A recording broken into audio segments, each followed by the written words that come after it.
Hello kitties, Radhe Radhe. Welcome back to the class. I am Kritika और आज हम इस वीडियो में करेंगे अपना क्वेश्चन नंबर 4 से 5.1 के क्वेश्चन नंबर 1 to 3 तक हमने देख लिया था। अब हम 4 से देखते हैं, ठीक है। क्या बोला है? If a point C lies between two points A and B. क्या बोला है? 2 पॉइंट्स ए एंड बी हैं और सी पॉइंट्स लाइज बिटवीन, और सी पॉइंट इनके बीच में है। तो ये एक ऐसे बन रहा है ना। सच दैट, और बोल रहा है कि ए सी जो है वो बी सी के इक्वल है। तो हम लिख लेते हैं पहले कि क्या गिवन है, कि ए सी बी सी के इक्वल है। ये गिवन है, ठीक है। अब देखो हमें प्रूफ क्या करना है। टू प्रूफ कि A C is equal to half of A B. A C जो है वो पूरी ए बी का हाफ है, ठीक है। ये हमें मतलब ऐसे बताना है, ठीक है। तो देखते हैं हम कैसे करेंगे। देखो अब जो हमें गिवन था हम उसको यूज़ करते हुए चलते हैं, ठीक है। A C is equal to B C, ठीक है। प्रूफ कर रहे हैं अब हम, ये गिवन था। अब देखो हम AC जो है, AC में अगर हम AC ऐड कर दें, मतलब दोनों साइड हमें क्या करना है, AC ऐड कर देना है। फिर देखते हैं adding AC on both the sides. अब देखो क्यों, अभी आपको एक ट्रिक सी और बताती हूँ, थोड़ा सा समझने वाली चीज़। देखो ये लिखा है AC is equal to half of AB। अगर हम इस 2 को उधर ले जाएं तो 2 of AC is equal to AB बन जाएगा ना, है ना। तो मतलब ए सी 2 होने चाहिए। 2AC कैसे आता है? AC प्लस AC करके आता है। इसलिए हमने adding AC on both the side किया है, जिससे कि यहाँ पर AC प्लस AC आ जाए और यहाँ पे BC प्लस AC होके देखते हैं क्या बनेगा।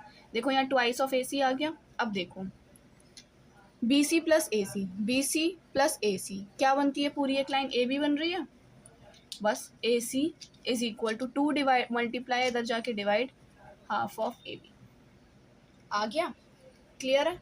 हो गया प्रूफ, हैंस प्रूफ्ड। इतना सिंपल था। बस आपको हल्का सा सोचना है कि जो हमें प्रूफ करने के लिए दिया है वो कैसे पॉसिबल है आना। हाफ है तो उधर इसका मतलब 2AC हो जाएगा, और AC को हम ऐसे लिख सकते हैं, इसका मतलब हमें AC ऐड करना पड़ेगा AC में। तो इसलिए हमने दो, अब हमें एक जगह तो ऐड करते नहीं, एडिंग हमेशा दोनों साइड होती है, तो इसलिए हमने ऐड कर दिया बोथ द साइड्स, ठीक है। नेक्स्ट आगे देखते हैं क्वेश्चन नंबर 5। क्या बोला है in question number 4? Question number 4 में point C is called a mid point of line segment. Point C को हम मिड पॉइंट बोल रहे हैं एक तरह से लाइन सेगमेंट में, है ना। लाइन सेगमेंट ए बी का मिड पॉइंट है। क्यों? देखो बोला है कि ये हाफ है, ए सी हाफ है ए बी का, इसका मतलब ये, और ये हाफ ऑफ इक्वल भी है। किस केस में होता है ये? जब सी मिड पॉइंट होता है तो ये दो इक्वल पार्ट में डिवाइड करता है, तो इनडायरेक्ट ये सी मिड पॉइंट दिया था ए बी का। तो सेम ऐसी इधर यही बोला है कि क्वेश्चन नंबर 4 में पॉइंट सी को हम मिड पॉइंट बोल रहे हैं, ठीक है। प्रूव दैट कि every line segment has one and only one mid point. अब हमें ये प्रूव करना है कि एक लाइन में सिर्फ एक ही मिड पॉइंट होता है, दो नहीं होते। देखो तो इस केस में हम क्या करते हैं, ए बी सी, इतना तो क्लियर था, है ना। अब देखो हम एक लेट करके चलते हैं कि डी भी एक यहाँ पे मिड पॉइंट हमने ले लिया। देखो अगर हम इसका अपोजिट प्रूफ करने की कोशिश करें, यहाँ पे बोला सिर्फ एक ही मिड पॉइंट होना चाहिए, हम लेट करके चले हैं दो मिड पॉइंट, और अगर हम प्रूफ करें अगर वो दो मिड पॉइंट निकल कर आ जाते हैं तो ठीक है, तो ये स्टेटमेंट रॉन्ग हो गई। और अगर दो मिड पॉइंट निकल कर नहीं आ पाते, ये कॉन्ट्राडिक्शन हो जाता है, तो इसका मतलब क्या हो जाएगा कि एक ही मिड पॉइंट है। देखो मैं क्या बोल रही हूँ, हम करेंगे let A B having two midpoints C and D, ठीक है। नेक्स्ट अब देखो AC को देखो, फिर हम क्या लिख सकते हैं। AC को क्या लिखेंगे? हाफ ऑफ ए बी का हाफ। अगर C मिड पॉइंट है, अभी D को हम हटाएं, C मिड पॉइंट के लिए लें, तो AC क्या होगा? AB का हाफ। अभी हम पढ़ कर भी आए हैं लास्ट क्वेश्चन में, ये हो गई फर्स्ट इक्वेशन। अब हम DC को हटा देते हैं, AD क्या होगा? AD होगा हमारा AB का हाफ, सेम वही, है ना। अब C को हटा दो, D को ले लो, AD क्या होगा? AB का हाफ। तो हमने यही किया है। अब देखो half of AB half of AB, ये दोनों इक्वल है, तो ये भी दोनों इक्वल हो जाएंगी, है ना। राइट हैंड साइड इक्वल है, तो क्या करेंगे, बट हमें क्या करना है वो देखते हैं। सब्ट्रैक्ट करेंगे, सब्ट्रैक्ट कर दो AC minus AD, is equal to, इसमें से ये माइनस किया, सेम है, सेम माइनस होके क्या हो जाएगा 0। इसका मतलब ए सी ए डी के इक्वल यहाँ से भी आ रही थी, और ए सी माइनस ए डी मतलब ए सी माइनस ए डी का क्या बोला, एक तरह से डिफरेंस 0 है ना। इसका मतलब ए सी माइनस ए डी का डिफरेंस 0 है, इसका मतलब ये एक ही पॉइंट पे है, तभी तो 0 है डिस्टेंस, इनके बीच का कोई डिस्टेंस ही नहीं है। क्योंकि अगर ये कुछ है और ये कुछ अलग लेंथ होती तो इनका डिफरेंस कुछ तो आता, बट अगर डिफरेंस 0 आ रहा है इसका मतलब ये सेम ही है। या फिर यहाँ से जैसे ए सी ए डी के भी इक्वल आ रहा है, तो इसका मतलब ए सी ए डी के इक्वल है, तो सी ओ डी एक ही पॉइंट है इसका मतलब। तो therefore C and D coincide कर रहे हैं, एक ही ऊपर एक, कोइंसाइड का मतलब एक के ऊपर एक है, ठीक है। तो इसका मतलब हैंस हम लिख देंगे लास्ट लाइन एवरी, तो हमारा कॉन्ट्रडिक्शन हो गया ना कि दो नहीं है एक ही है वो, ठीक है। तो every line segment has only one mid point. Clear है, कोई डाउट तो नहीं है, समझ आया? एक बार पॉज करके फिर से करके देखना, बहुत सिंपल है, क्लियर आपको हो जाएगा, कोई डाउट रहेगा नहीं। कोई भी डाउट रहता है तो आप मेरे से पूछ सकते हैं विदाउट एनी हेजिटेशन। ओके, चलो नेक्स्ट आगे देखते हैं, क्वेश्चन नंबर 6 क्या बोला है।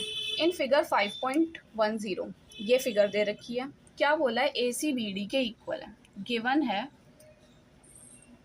ऐसे प्रॉपर लिखना है कि गिवन क्या है, ए सी बी डी के इक्वल है। टू प्रूफ क्या करना है कि ए बी सी डी के इक्वल है। तो अब हम प्रूफ करना शुरू करते हैं। कैसे करेंगे, फिगर देखो, ए सी बी डी के इक्वल है, ठीक है। तो हमने क्या बोला, जो गिवन होता है ना हम उससे ही प्रूफ करने की कोशिश करते हैं, ए सी बी डी के इक्वल प्रूफ करने की कोशिश करेंगे। तो क्या करेंगे, देखो ए सी बी डी के इक्वल है, प्रूफ करना है कि ए बी सी डी के इक्वल होगा।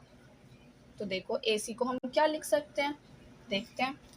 ए सी ये रहा, यहाँ से यहाँ तक, ए सी किन दो चीज़ों से मिलकर बना है, A B plus B C, तो हम यही लिख देंगे A B plus B C. अब देखो बी डी, ये वाली लाइन किन किन से मिलकर बनी है, बी सी और C D, B C plus C D. अब देखो ए बी इधर ले आते हैं, अगर हम इसको प्लस बी सी या माइनस सी डी, या फिर बी सी से बी सी कैंसिल हो जाता है, बट मैं आपको प्रॉपर लिख के बता रही हूँ। देखो बी सी से बी सी कैंसिल हो गया, क्या बचा, और ये उधर चला गया, ए बी सी डी के इक्वल आ गया। यही प्रूफ करना था, हैंस प्रूफ। क्लियर है, देखा कितना सिंपल था, है नहीं। बस हमें यही करना होता है कि वो कैसे आया और हमें कैसे प्रूफ करना है।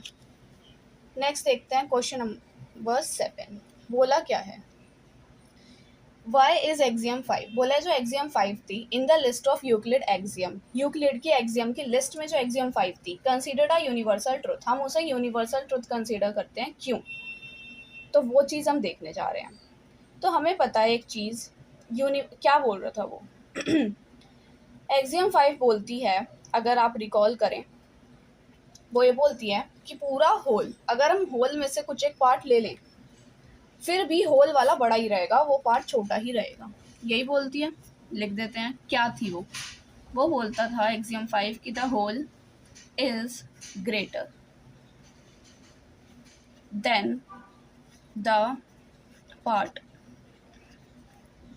कि पूरा होल इज ग्रेटर मतलब पूरा चीज़ बड़ी होगी सिवाय उसके पार्ट के, है ना। पार्ट से कंपैरिजन करें तो पूरा होल बड़ा होगा, मतलब होल बड़ा होगा।